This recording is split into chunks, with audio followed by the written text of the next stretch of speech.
All right, Sal, people from the lakeshore to western Wisconsin are cleaning up today from those powerful storms. Right now, 12 News' Hillary Mintz is live showing us some of the damage left behind. Hillary?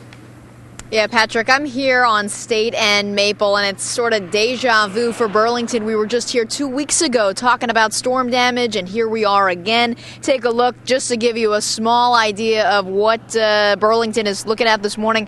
Here's a piece of a house that we're not sure where it came from, but definitely flew off. And then over here behind me here, this tree almost looks like it was hit by lightning. Of course, we can't confirm that, but it's really just this front of the tree is just kind of missing, and the branches up above also torn off, ripped off. A lot of debris here in the yards, and there also are some power outages as a result of the wind damage, and we're going to get to these We Energies right here.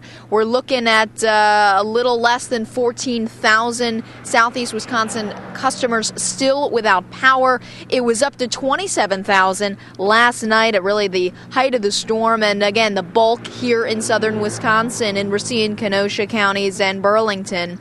And the power outages also had to do with trees falling on the power lines. And right near where we are in Maple and State, neighbors quickly came out with a chainsaw to take the tree out of the road. A really bad night for one driver where a tree crushed this car just down the block. And over in Jefferson County, our crews caught some more wind damage. The shingles off the roadway in near Highway 26 and Ryan Avenue, and they came flying off in chunks.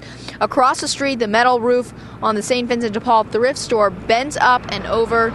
So just a very dangerous night with very high winds. And again, you're getting a look here at what people are waking up to in their front lawns. A lot of trees down, branches down, all over the place, so people will be cleaning that up this morning. And remember, if you have any down power lines in your yard, do not touch them. We Energy says that's very dangerous, and they will come and take care of that. For now, we're live in Burlington. Hillary Mintz, WISN 12 News this morning.